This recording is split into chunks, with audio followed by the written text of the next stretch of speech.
Buenos días, queridos hermanos, amigos, familia de la fe que nos sigue por este medio. Les saludo a todos ustedes con la paz del Señor. Arrancando este nuevo año, estamos apenas a 15 días de haber arrancado y siempre el deseo, los augurios de bienestar, en lo personal al menos, de lo que a cada uno corresponde. Y quiero partir precisamente de este aspecto, ¿sí? Yo había mencionado en dos prédicas atrás una realidad, partir de una realidad, es decir, saber identificar el tiempo que estamos viviendo, saber las condiciones reales en las que estamos desarrollando nuestras vidas, conocer la situación y el rumbo que lleva el mundo, que lleva nuestro país, que lleva la sociedad. Eso es necesario porque es parte de de poder enfrentar la situación con los pies sobre la tierra, de tal manera de no hacernos de falsas expectativas, no hacernos de muchas ilusiones de bienestar, cuando sabemos la situación, cómo se ha venido dando, desde cuándo se ha venido dando, qué alcances y niveles ha llegado la injusticia, la maldad, la perversidad, el pecado y con la derivación en el comportamiento humano en todos los ámbitos. Entonces sí he partido de esa realidad, pero hoy quiero hacerlo desde otra perspectiva. Es decir, si bien es cierto que hay una situación mundial de país que no augura mejores tiempos, desde lo personal sí podemos nosotros y sí debemos, creo yo, hacer nuestra parte a efecto de poder enfrentar esas situaciones y, por qué no decir, ser bendecidos inclusive en medio de una situación adversa. Usted me dirá, ¿cómo se llama esta prédica? ¿Se llama nadar contra corriente? Prácticamente sí, no se llama así, pero sí podríamos entenderlo más o menos en ese sentido. Es decir, en cuanto a una realidad externa de nuestras vidas, ahí es innegable las condiciones difíciles, duras, de tinieblas que hay, pero en cuanto al aspecto personal, ¿sí?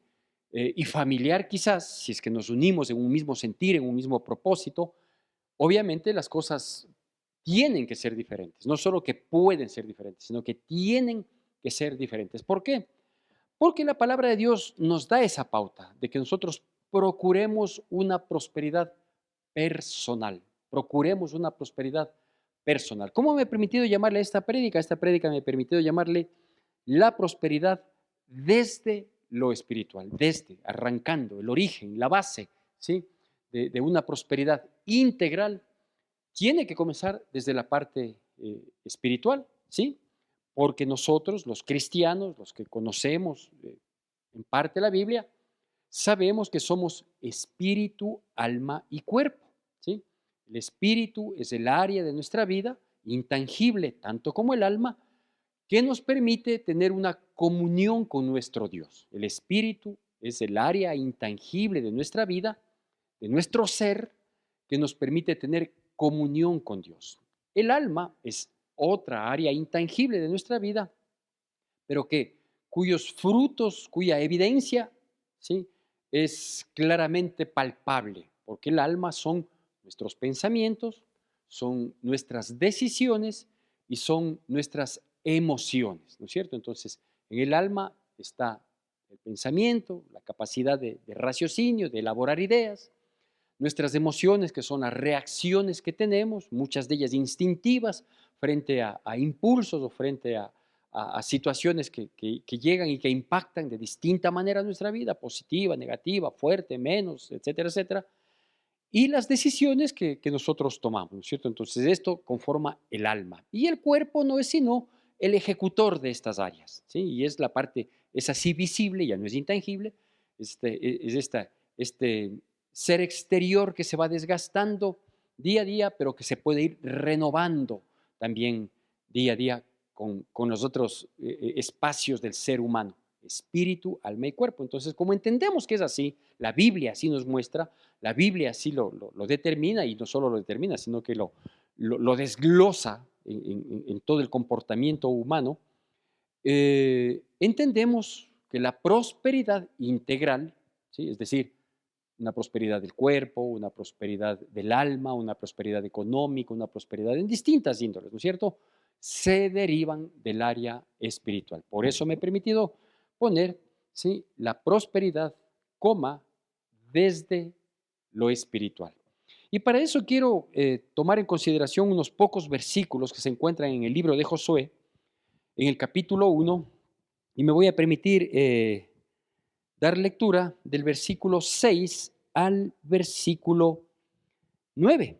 Josué, capítulo 1, versículos del 6 al 9, la palabra de Dios dice así. Siempre le pido por favor que siga con atención y con la debida reverencia a la palabra de Dios. Josué, capítulo 1, versículos 6 al 9. Dice así: Esfuérzate y sé valiente, porque tú repartirás a este pueblo por heredad la tierra de la cual juré a tus padres que la daría a ellos. Solamente esfuérzate y sé muy valiente para cuidar de hacer conforme a toda la ley que mi siervo Moisés te mandó. No te apartes de ella ni a diestra ni a siniestra, para que seas prosperado en todas las cosas que emprendas. Nunca se apartará de tu boca este libro de la ley, sino que de día y de noche meditarás en él, para que guardes y hagas conforme a todo lo que en él está escrito, porque entonces harás prosperar tu camino y todo te saldrá bien. Mira que te mando que te esfuerces y seas valiente, no temas ni desmayes, porque Jehová tu Dios estará contigo donde quiera que vayas. Bueno, estos pocos y maravillosos versículos que incentivan, que impulsan, que inyectan positivismo, aliento, fe y esperanza, y que muchas veces los ocupamos inclusive de manera individual para enviar a alguien con estos propósitos, ¿no? de motivar, etcétera, etcétera, son dichos en una circunstancia, ¿sí? En que el pueblo de Israel, el pueblo de Dios, había vivido 430 años en tierra ajena en Egipto, gran parte de estos años en condición desfavorable, ¿sí? Y Dios, su Dios, había ido al rescate de ellos y les saca de Egipto y le conduce por el lapso de 40 años por el desierto, con todo lo que esto implica. No me voy a detener porque ese no es el tema, pero les conduce por el desierto y les lleva hasta las postrimerías de la tierra prometida. Todo este proceso de éxodo, de salida, de escape, de huida, lo hace Dios ocupando a un profeta, un hombre increíble, que fue usado de manera providencial como es Moisés. Pero al llegar a la tierra prometida, por algunos motivos, Dios le dice a Moisés: tú no vas a entrar en la tierra. Tú les has traído hasta aquí y por cuanto alguna falta has cometido, pues no considero que tienes que entrar a la tierra. Así que hay un sucesor que Dios mismo le había mostrado, que era Josué, este hombre a quien ahora se le da esta instrucción, ¿no? Entonces le dice: Josué, como sucesor tú que eres de Moisés, que ha traído a este pueblo sabiendo qué tipo de pueblo es, que es un pueblo de dura cerviz, un pueblo necio, un pueblo reprochón, un pueblo que no quiere depender mucho de Dios, etcétera, etcétera. Ahora a ti te toca una labor no menos difícil que la que tuvo Moisés de soportar y guiar a ese pueblo por durante 40 años en el desierto. ¿Cuál es la misión tuya? Bueno, la tuya es que ingresen a esta tierra que está ocupada. Hay que hacerles desocupar a los que están ocupando, porque eso no les corresponde a ellos, les corresponde al pueblo de Dios, y repartir esa tierra. Entonces, ese trabajito, esa misión, ese siguiente paso que había que dar, obviamente no era nada fácil, ¿no? El despojar a quienes se sintieron por años propietarios de esa tierra, por su presencia, por su constancia, y sacarles de ahí y erradicar de ahí no solo las personas, no solo su presencia, sino erradicar su cultura, sus creencias, sus doctrinas, sus hábitos, sus costumbres. Todo eso no era fácil, ¿no es cierto? Y luego, pues, tomar esa posesión en condición de dueños, ¿sí? Le dice: para eso tú necesitas ser esforzado en gran manera y muy, pero muy valiente. En estos textos que acabo de mencionar, ¿sí? Que es de Josué capítulo 1, del versículo 6 en adelante, hay un par de situaciones que yo quiero destacar. Y una de ellas se encuentra, por ejemplo, al final del versículo 7, en el que dice: para que seas prosperado en todas las cosas que emprendas, para que seas prosperado en todas las cosas que emprendas. Y, y al final del versículo 8 también se menciona, ¿sí? Dice, porque entonces harás prosperar tu camino y todo te saldrá bien. Los buenos deseos de inicio de año, los augurios que se hacen de inicio de año, van encaminados, entiendo yo que de buena fe, en esto, ¿no? Dice, un próspero año nuevo, ¿sí? Entonces yo quisiera un poquito definir, no como dice la Real Academia de la Lengua, sino más bien en un sentido mucho más práctico, lo que implica prosperidad, ¿sí? Y quitarnos de la mente lo que se nos ha impuesto como prosperidad, ¿sí? ¿Qué es lo que se nos ha impuesto como prosperidad? Se nos ha impuesto el criterio de que prosperidad es acumulación de bienes materiales. Entonces, próspera es una persona que tiene muchos bienes materiales o que los bienes que tiene, si no son muchos, pues sean muy valiosos. eh, que una persona próspera es una persona que económicamente tiene mucha solvencia, mucho respaldo, ¿no? Entonces, eso es lo que se nos ha metido. Entonces, una persona que, por ejemplo, no tenga mucho, que tenga lo necesario para vivir, dice esa persona, no es próspera, porque tiene apenas una casa para vivir y tiene para comer al diario, ¿no? Entonces, eso es equivocado, ¿sí? ¿Por qué? Porque digo, se nos ha impuesto un criterio, una imagen de prosperidad, ¿no? En que el lujo, la extravagancia, el exceso, eso es prosperidad, ¿sí? Y lo necesario, lo suficiente, eso no es prosperidad, eso es pobreza, eso es fracaso inclusive, ¿no? Entonces digo, hay que comenzar definiendo en un sentido correcto lo que es prosperidad. Prosperidad es bienestar, eso es prosperidad, ¿sí? Entonces, de acuerdo a las circunstancias del mundo, en donde sea que nos encontremos. Por ejemplo, se me ocurre alguien que viva en una selva inédita, ¿no es cierto? Quizás todavía no conquistada por la, entre comillas, civilización, que nació en ese ámbito, que ha vivido en ese ámbito, que se sirve de su entorno, de su hábitat para vivir y vive en paz. Esa es una persona próspera, ¿sí?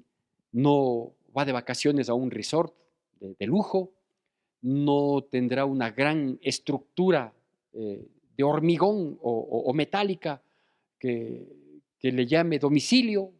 Eh, si es que vive en la selva, lo más probable es que ni siquiera tenga un medio de movilización que no sean sus piernas, ¿sí? Pero vive en paz, vive tranquilo, ¿sí? Guarece bajo lo que pudo hacer con el material que encontró en el entorno, ahí guarece de los climas extremos a los que puede estar sujeto y convive a lo mejor con animalitos que unos les servirán de alimento, otros para mantener los ciclos de vida que existen, ¿no es cierto? Y come de lo que su hábitat le da. A lo mejor nunca toma una bebida gaseosa de marca, a lo mejor nunca saborea un champán francés, estoy hablando locuras, ¿no? O un whisky escocés. A lo mejor nunca se servirá un sushi, ¿sí? Pero vive en paz. Entonces esa persona que vive en paz en su hábitat y que tiene suplidas sus necesidades, que demuestra un bienestar que le permite desarrollarse, es una persona próspera, ¿sí? Entonces la prosperidad en realidad no es lo que nos han dicho, lo que nos han mostrado, lo que nos han impuesto, que prosperidad es tener mucho, lujo, marca, abundancia, extravagancia, ¿sí? Esos son excesos que son extremadamente peligrosos en la vida de cualquier persona, aunque hubieran nacido en cuna de oro, siempre es un exceso y eso es peligrosísimo, porque todo eso repercute en su conducta, en su comportamiento, en sus reacciones, en su manera de pensar. Así que acá Josué le decía, como le mencioné en los versículos 7 y 8 al final, dice, para que prosperes en todo aquello que emprendas y para que seas prosperado en todo lo que tenga que venir por delante, ¿no? Entonces, la prosperidad podemos decir, ¿sí?, que es una voluntad de Dios, sí. Bien entendida, sí. La prosperidad es voluntad de Dios.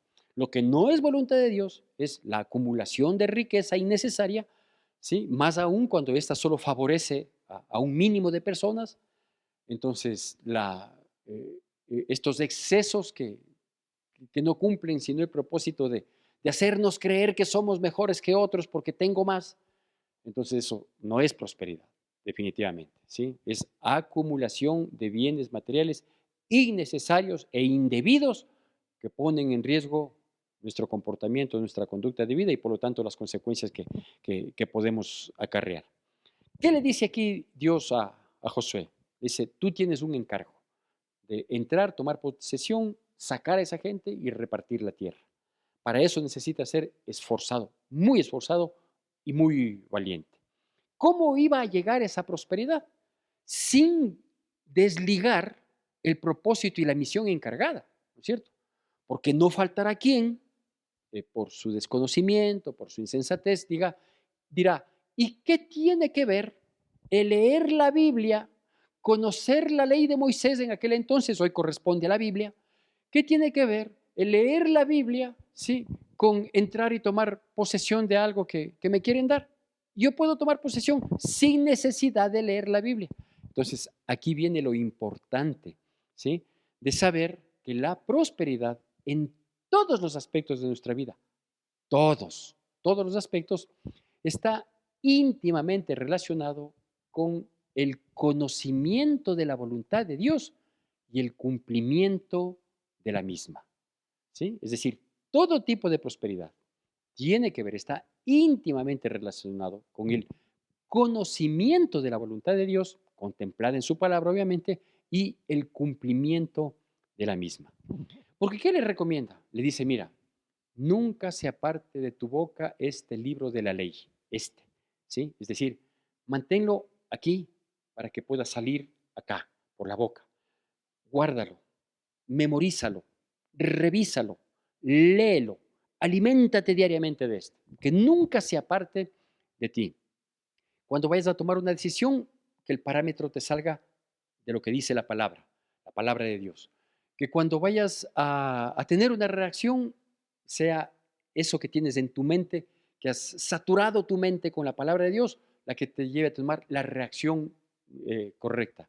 Que cuando quieres emprender en un proyecto, las bases del emprendimiento del proyecto, por tecnológico y moderno que este sea, ¿sí? Las bases estén arraigadas en la palabra de Dios. Nunca se aparte de tu boca este libro de la ley, ¿sí?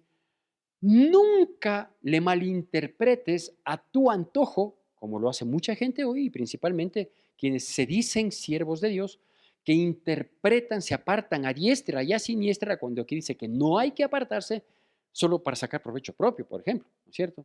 Entonces cogen un versículo y de cualquier versículo le envuelven, le manipulan, le manosean para decir a la gente incauta que tampoco lee la Biblia, dame tu plata, ¿no? Entonces dice, no te vayas a desviar, ni a diestra ni a siniestra.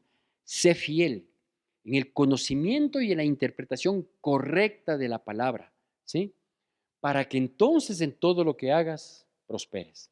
Y luego le corrobora y le dice, no solo que hay que conocer, sino que medita en esta palabra día y noche. Es decir, examínala, escudriñala.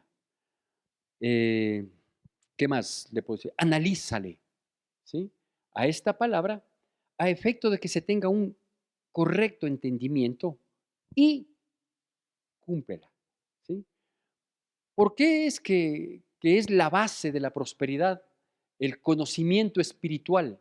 ¿Por qué la base de la prosperidad que propone Dios, me refiero, ¿no? Y dentro del concepto de Dios. Por eso arranqué diciendo que lo primero que tenemos que hacer para tener entendimiento de esta pequeña charla es saber qué es prosperidad y para eso es necesario primero quitarnos el criterio, quitarnos el concepto, quitarnos la imagen que tenemos de prosperidad, ¿sí? Y tener la imagen correcta de lo que es prosperidad, que es bienestar, ¿no es cierto?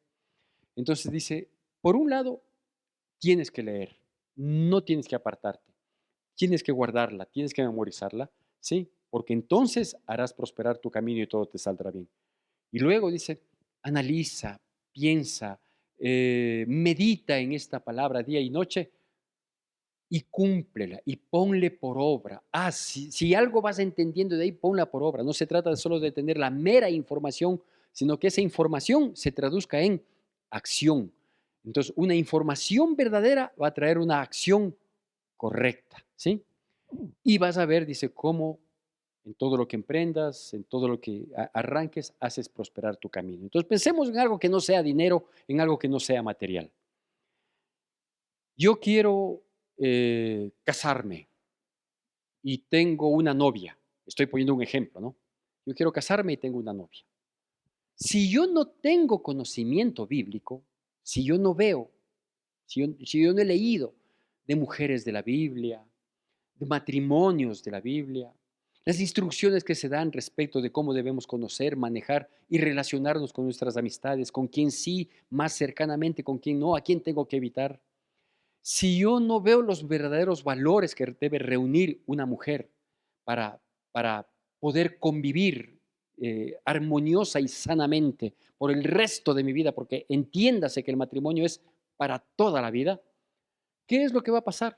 Que yo voy a apreciar un sinnúmero de situaciones que yo los considero atributos y que son los que hoy me ilusionan, hoy me enamoran y hoy me tienen cautivado, ¿sí? Pensando que eso va a durar el resto de la vida. Entonces, ¿qué es lo que pasa? Que yo tengo una novia bonita, de bonito cuerpo, que se viste lindo, que se viste a mi gusto y que cumple todo lo que yo le pido, ¿no es cierto? Que vamos a farrear y vamos a farrear. Que acompáñame acá, que durmamos juntos, que durmamos juntos. Y es tan complaciente en todo lo que yo le pido porque me acolita en todo. Esta palabrita, esta frasecita me dijo hace no mucho tiempo una persona cuando me dijo que quería casarse. Y le digo, ¿cómo así te quieres casar? ¿Y por qué con ella? ¿No? Me dijo, porque me acolita en todo. Ah, qué bueno, ¿no? Entonces, claro, resulta que como no conozco yo la Biblia, los parámetros que yo mismo los pongo y que pienso que son los perfectos, los ideales, cumple los requisitos esta persona y decido tomar una decisión tan importante como casarme. Y espero ser próspero en mi vida de pareja, en mi vida matrimonial. Espero ser próspero. ¿Por qué? Porque yo he puesto los parámetros, porque yo he buscado las condiciones, porque veo que calce esas condiciones. Y si alguna cosa no estaría correcta, no estaría bien, no está dentro de mi presupuesto, pues le minimizo y digo, solo no es esto o solo le falta esto otro, ¿sí? Me caso y fracaso.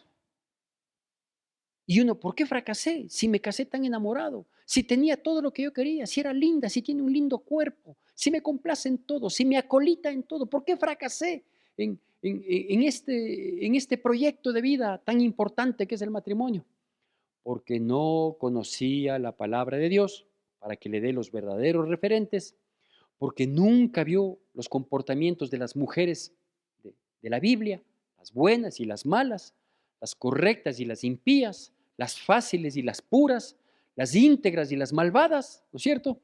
Y nunca vio la instrucción que Dios dio respecto de cómo manejarnos la vida en ese aspecto y en cualquier otro aspecto. Entro en un proyecto económico, segundo ejemplo, entro en un proyecto económico en el que digo, esto es perfecto, esto se vende mucho, la fabricación cuesta poco y el mercado es amplio y me lanzo y consigo el dinero y consigo el socio y consigo, se me da todo, todo se me da para emprender en eso y prosperar, ¿sí? Prosperar entre comillas. Y fracaso. ¿Por qué? Hay usted saber, hay un montón de circunstancias porque la gente, unos se identifican y otros inclusive han fracasado sin identificar el porqué de su fracaso. ¿Por qué fracasó? Porque no conocía la palabra de Dios, que habla al respecto, porque la palabra de Dios es un sinnúmero, miles de historias de gente, como usted y como yo, ¿no es cierto? Entonces, la insistencia es, ¿sí? Trata de conocer la palabra de Dios, medita en la palabra de Dios, aprende y guarda esa palabra en tu mente, en tu corazón, para que tu boca esté siempre llena de lo que recibes, ¿no? La boca sí puede mencionar algo que el corazón no tiene. Si bien la Biblia dice, y la razón así lo confirma, y la lógica lo ratifica, que de la abundancia del corazón habla la boca. Pero también hay personas, ha habido siempre, ¿sí? personas como aquellos que fueron reprendidos por Jesucristo, conocidos como los fariseos, a quienes él se admiró Jesucristo y dice, qué increíble, ustedes son terribles. ¿Cómo pueden hablar cosas buenas cuando tienen su corazón lleno de maldad? ¿No es cierto? Entonces sí, la boca también puede engañar.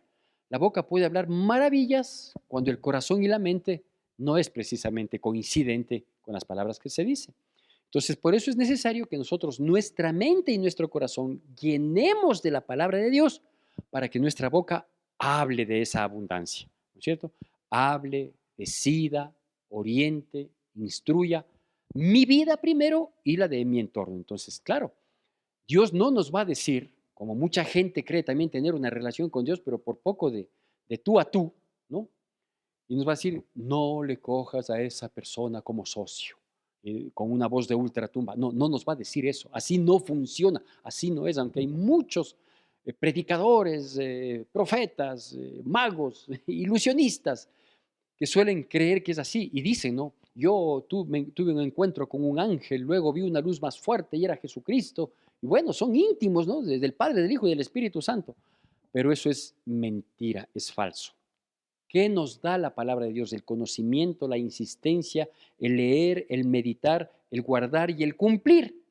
Nos da luz para nuestra vida práctica en el ámbito que sea, en el ámbito. Y si tenemos luz para caminar, para tomar decisiones, para tener reacciones, para actuar como tenemos que actuar, entonces vamos a tener un bienestar. Ese bienestar es lo correcto del entendimiento de prosperidad. Por eso es que la prosperidad viene desde lo espiritual, la prosperidad desde lo espiritual. Entonces harás prosperar tu camino y todo te saldrá bien. Entonces, ¿qué tengo que hacer? Bueno, tengo que hacer dos cosas para culminar. La una cosa que tengo que hacer es leer la Biblia y permitir que la Biblia también me sea explicada. Entonces, el leer la Biblia es lo que hago yo en casa, en un espacio reservado, sin interrupciones. A veces en oficina, por ejemplo, yo cuando trabajaba en relación de dependencia, yo solía leer la Biblia en la hora del lunch, es decir, cuando había el espacio para no trabajar, ¿no es cierto? Entonces, mucha gente iba a comer por aquí y por acá.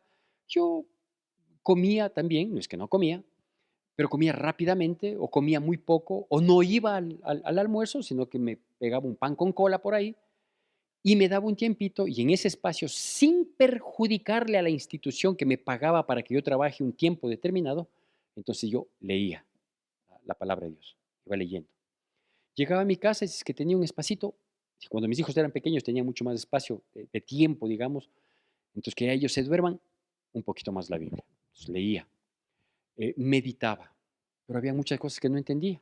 Entonces hacía también la segunda cosa que hay que hacer. La una, leer la Biblia en un espacio apropiado. ¿Sí? No se trata de que me leo la Biblia en 2 meses, no, se trata de ir leyendo y entendiendo. Desde la parte literaria primero para luego la parte espiritual sea revelada. ¿Sí? Y la segunda cosa que hay que hacer es asistir a la iglesia para que ahí Dios me diga lo que yo necesito escuchar. Porque muchas veces yo puedo leer lo que yo quiera y entender lo que yo quiera. Pero cuando yo voy a la iglesia, ¿sí? Dios me habla a través del pastor y me dice lo que yo necesito escuchar. Y quizás me da la interpretación correcta, que de un pasaje que yo ya lo había leído, quise dar una interpretación antojadiza o simplemente no la entendí. Entonces el pastor, que es un siervo de Dios, me va a dar la interpretación correcta. Y de todas maneras, si me quedara duda, como yo soy asistente fiel a la iglesia, puedo acercarme donde el pastor y decirle, pastor, yo leí esta parte y no entiendo cómo es. Y si el pastor tiene conocimiento y la interpretación correcta le dirá. Y si no tenemos, porque no siempre la tenemos, yo no soy el Espíritu Santo, yo no inspiré la palabra de Dios, ¿sí? Apenas la estudio, la leo. Entonces le diré, no sé, pero déjeme preguntar o déjeme orar. Y así vamos entendiendo los planes y propósitos de Dios de nuestra vida. ¿Para qué? Para que en todo lo que emprendamos nos vaya bien, para que todo lo que hagamos prosperemos. Una vez más, y para terminar, entendiendo que prosperidad es bienestar integral. Dios quiere que tengamos económicamente lo que necesitamos, A veces en su misericordia Dios nos da un poquito más. Eh, Dios quiere un bienestar en cuanto a las relaciones interpersonales, ¿no es cierto? Que yo esté bien con mi esposa, que esté bien con mis hijos, que me lleve bien con todo el mundo, que esté bien con la iglesia, que no sea yo de mal testimonio para la iglesia, ni que la iglesia se rebele contra mí, porque vaya usted a saber por qué. Entonces, eso es bienestar, vivir en paz, tener tranquilidad, saber con quién puedo tener una cercanía mayor, con quién no, a quién debo evitar, también es un bienestar, ¿no es cierto? Bienestar es tener salud, ¿sí? Salud física y mucho más salud emocional, ¿sí? Eso es bienestar, ¿no es cierto? El poder acostarme y dormir y descansar y despertarme es un bienestar. El tener el pan de cada día, quienes tenemos el privilegio, el favor, la bondad maravillosa de Dios de poder servirnos 3 veces en el día el alimento, pues, todo eso es bienestar. Así que la prosperidad desde lo espiritual, más allá de cómo está el mundo, de cómo está el país, de cómo están las condiciones, nosotros sí podemos ser prosperados y bendecidos. Que Dios nos bendiga poderosamente en Cristo Jesús.